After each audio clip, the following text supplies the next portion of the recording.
অতএব ভাই, আপনাকে আমাকে নিজের আমল নিজেই করে নিয়ে যেতে হবে।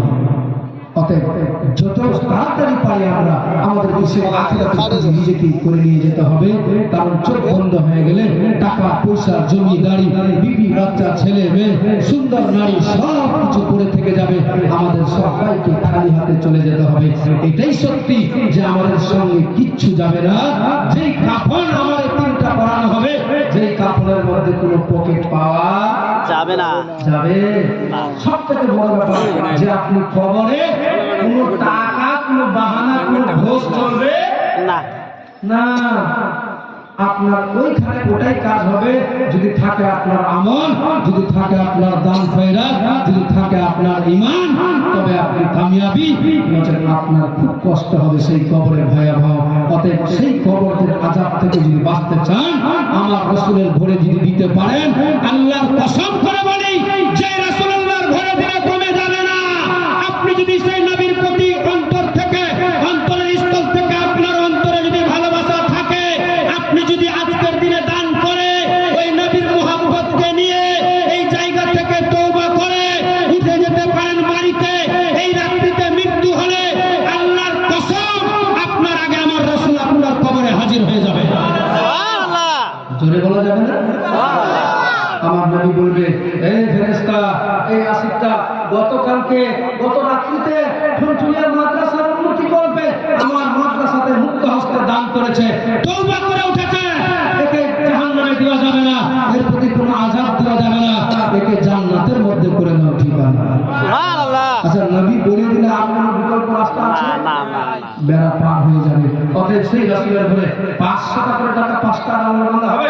একজন দিয়ে দিয়েছে নজরুল হক সাহেব 500 টাকা দান করেছে। আজকে হয়তো নিয়ে আসেননি সাথে, কিন্তু কালকে আচল ভরে একটু বেশি করে আনতে লাগবে। কিছু করে আমায় তোমরা ভুলে যাও না, আমি চলে গেলে আমায় তোমরা ভুলে যাও না, আমি মরে গেলে আমায় তোমরা ভুলে যাও না, আমার মরণ আসিবে কখন কেউ তো জানে না, আমার মরণ আসিবে কখন কেউ তো জানে না, আমি চলে গেলে আমায় তোমরা ভুলে যেও না, আমি মরে গেলে আমায় তোমরা ভুলে যেও না, আমার মরণ আসিবে কখন কেউ তো জানে না, আমার মরণ আসিবে কখন কেউ তো জানে না।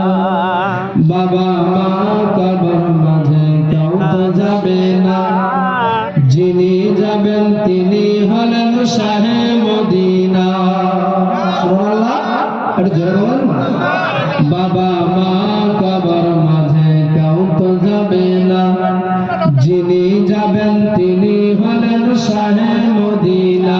ও ভাই, সেই নবীজির দিদার পেতে চলো মদিনা, হায় হায় সেই নবীজির দিদার পেতে চলো মদিনা, ও ভাই সেই নবীজির দিদার পেতে চলো মদিনা, আমার মরণ আসিবে কখন কেউ তো জানে না, আমার মরণ আসিবে কখন কেউ তো জানে না, আমি মরে গেলে আমায় তোমরা ভুলে যেও না, আমি চলে গেলে আমায় তোমরা ভুলে যেও না, আমার মরণ আসিবে কখন কেউ তো জানে না, আমার মরণ আসিবে কখন কেউ তো জানে না।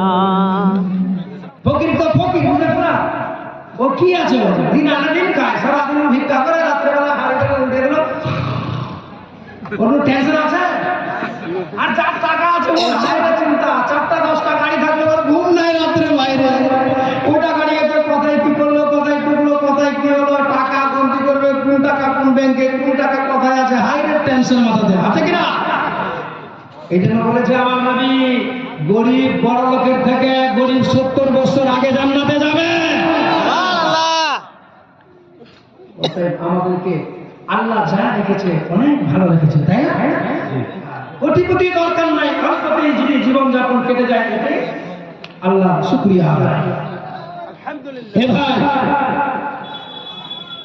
বলছিলাম হ্যাঁ ওই যে কথাটা বললাম যে ফকিরের কথাটা বলে দিই শুনবে হ্যাঁ হ্যাঁ ফকির ছিল একটু সময়ের নাম মস্করা না